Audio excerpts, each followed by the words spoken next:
babies are born, you get mules. And we like mules on the canal because they're very strong. You can see how quickly they've pulled us off the boat. 16-ton boat before any of us got on. And so that's a good thing. They're very strong. The second thing is that mules can be recycled. And by that I mean that if we work them hard for part of the day, rest them part of the day, the next day they can come back and revolve again and do that for us. So this middle part of the boat, on many of the boats in this period, really is not a stairs, but it's a stable. And so I've got a couple of extra animals standing in the stable waiting for their turn to work. And so we go maybe half a day on the canal, and the first set of animals start to tire. We push the boat to the side, put down the gangplank, take in the rested mules, put them up in the harnesses, brought the tired mules onto the boat, and we could go on the canal.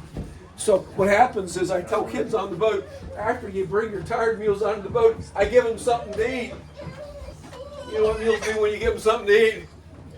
That they bake mule muffins. And so I have my mule muffin shovel over here, and I just kind of shovel those in the canal.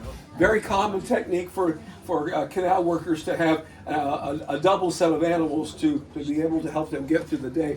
Good day on the canal probably started when the sun came up, ended when the sun went down, and if they were really lucky, they might get 15 miles on the canal in a day. That was considered to be a pretty good thing. It's dependent on the weather. It's dependent on how many locks you have to go through. It's dependent on how many boats you meet and those kinds of things. But 15 miles was considered to be a pretty good day on the canal. So this is an actual section of the Ohio Erie Canal.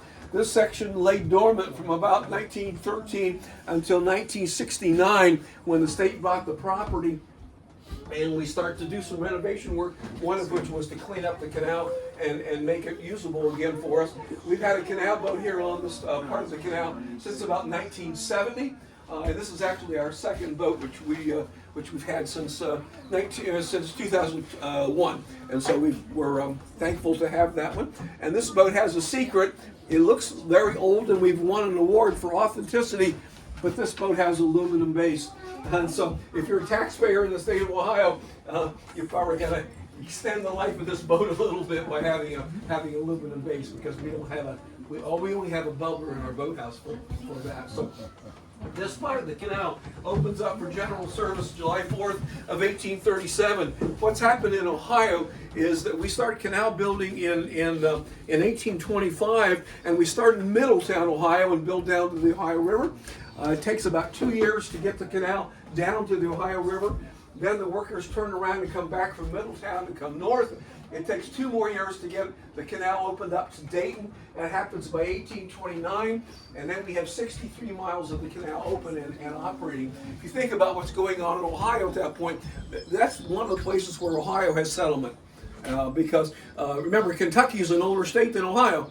I think Kentucky's date of statehood is 1792, and so a lot of people had come across the river, and there's a lot of farmers and things going, and so the Canal Commission is really trying to say, okay, we're spending money to build this canal, let's start getting some revenue back.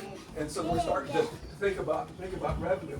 So the canal sits idle for a couple of years in terms of building from 1829 in the Dayton area. But then what happens is we have a local person from this area who starts to advocate for the canal to come up into this part of West Central Ohio. And he's using the same argument that you and I would use today. We're all Ohioans, we're all paying for this canal, why can't we get use of it? And so the person whose argument is finally successful is John Johnston, the person who you've come to visit his farm today. And so with that argument, the canal starts to move north out of Montgomery County in 1832. This section is actually dug between early 1836 and 1837. This section actually goes clear back from Pickwood almost to Troy. And so we opened this section up for general service July 4th of 1837. And the featured invited guest that comes back to visit his old friend and help us open the canal, William Henry Harrison. Harrison's a big canal person, Johnston's a big canal person, and so Johnston and Harrison were friends, and Harrison accepts the invitation to come back and to open this section of the canal. So this is generally considered to be the first section of the canal built on this side of the state. The other part of the canal is in the northern section. and that really was the canal coming in from Lake Erie into about Paulding County. That section opens up in 1832, has some interesting stories attached to it. If you're not familiar, we call it the Michigan War story, and so we can tell that if I have enough time to tell you that story. Then the final section of the canal was completed by 1845. If you're a person who believes that Ohio is a flat state, raise your hands. No takers. Ohio is not a flat state. Ohio has a big hump in the middle, and because of that, that's where some of the most difficult digging takes place, and we have to figure out how we're going to have water in those sections of the canal. So that part of the canal opens up by 1845. It's possible from June the 6th of 1845 to make the whole pass. So the whole canal between Toledo and Cincinnati opens up by 1845. So this is considered to be the western portion of canals, and the other canal that was built at the same time in Ohio was called the Ohio Erie Canal. That canal ran from Cleveland to Portsmouth, Ohio. Both canals very costly. I have to help turn the boat around, and we'll come back and talk about elevation in a while. Yeah, we were out here trying to put out.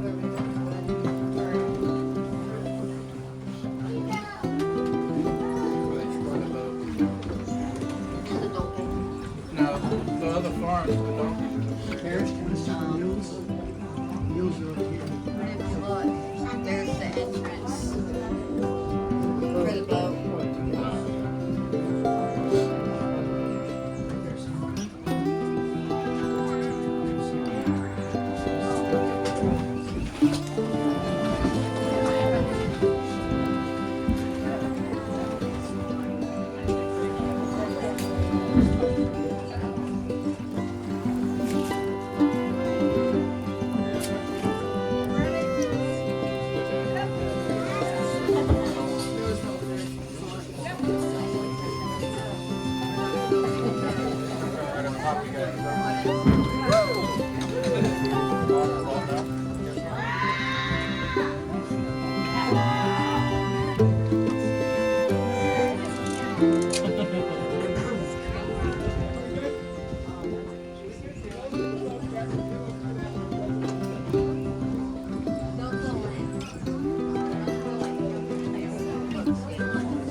You don't jump in on purpose. Yeah, don't jump out for that. Only I can do that.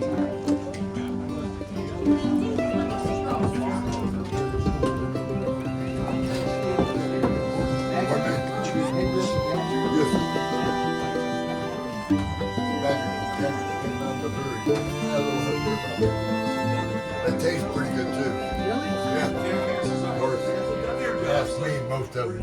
Walk across and all in it. So for those of you who maybe have some doubt about whether Ohio is still a flat state, let me give you some statistics so you understand what's going on. You come off the Ohio River and you come to the next town north of us, it's the town of Lockington in southern Shelby County. You come up 512 feet off the Ohio River. Okay, pretty good climb. And then there's a 22-mile pass that runs from Lockington in southern Shelby County up to New Bremen in Auglaize County. And then once you hit New Bremen, then the slope gently goes down to Lake Erie, falls about 291 feet down to Lake Erie. So what happens is you have to have some system to help keep water in the canal, but also help boats get up and down depending on which direction you're going. So on this canal, when it's finished, there are 105 locks on this canal alone. Each lock sometimes takes an hour to go through. So if you're riding all the way from Toledo to Cincinnati or the other way around, you may have 105 hours and nothing but going through locks. Okay? So it could be a long trip. When we have kids on the boat, we also talk about the speed of travel. The canal has a speed limit of only 4 miles per hour. Sounds kind of quaint, but the reason for it is that this piece of dirt out here where the animals are walking, we call that the towpath. And the towpath is created. It's not there by nature. We have to build that, and so we're very protective. The towpath provides the animals a place to walk, but it also keeps the water from running to the river.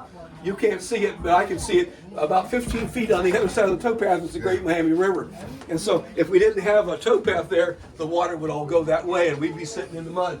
And that's not what we want. We don't want to be sitting in the mud. We want to make money. And so we're making money on the canal. So Ohio, not a flat state, and on both sides of the state, we had issues with height. For instance, if you know the Akron area, there were 13 locks in downtown Akron alone to get up to the height of Akron in there. And then, of course, downhill into the Cuyahoga Valley on the northern side, and downhill into Tuscaroras Valley on the other side. So locks are elevators, and we're trying to use them to keep water in the canal, but also to help us get up and down depending on the direction.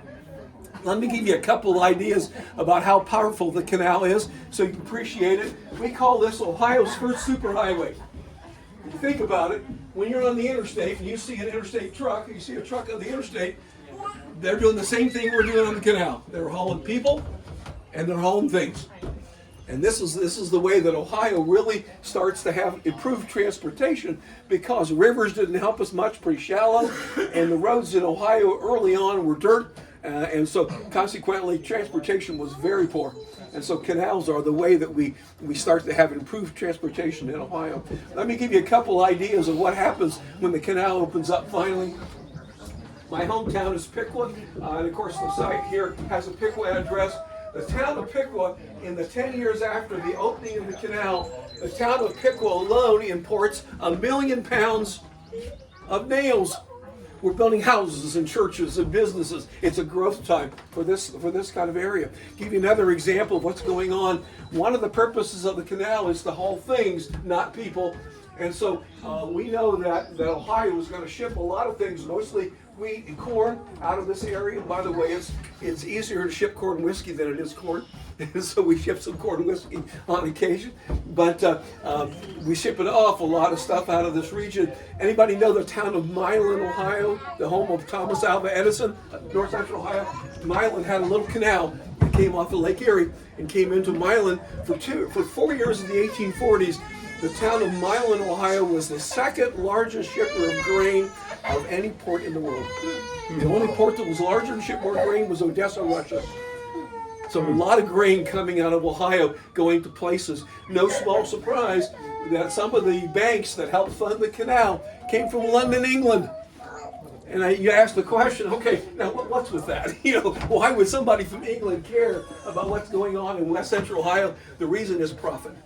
And they were calculating that we would ship enough things, and especially to the port of New York City, and then they could ship it across the ocean at a profit.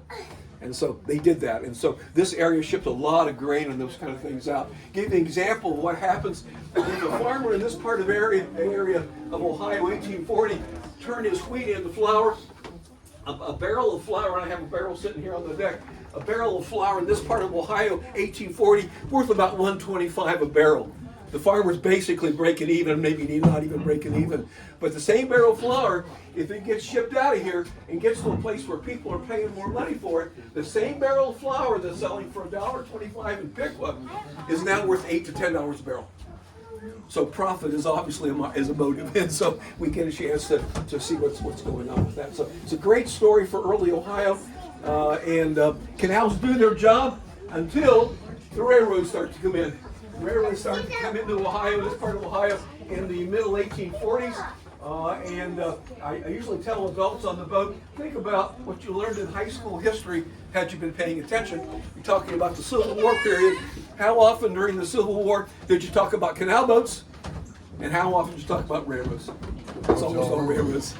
Transportation is changing at that point in time. So that's what we're doing. I have to go up and do a little bit of work. And if I can answer some last questions for somebody, I'll meet you on the dock after we get back. People on this side of the boat, please put your hands inside. We're going to come and get some development. You good? Thank you.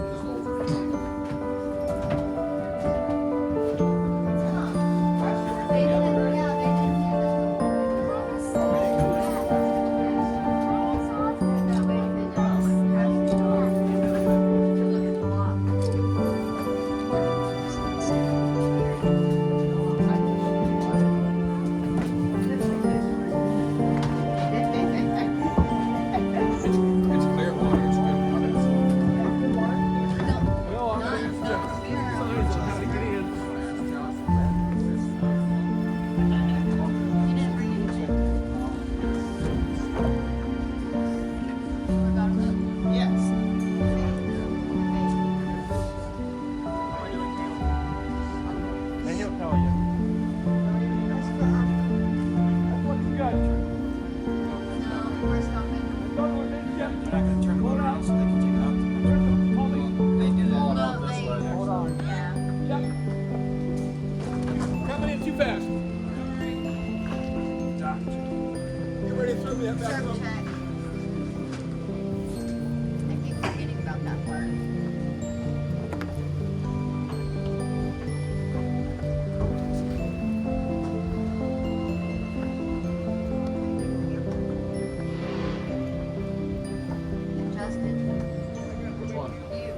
What's up to you?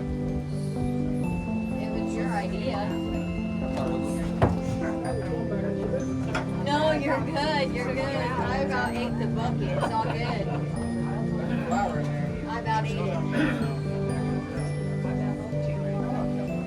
Do you think I did more? We'll do this like 5 minutes.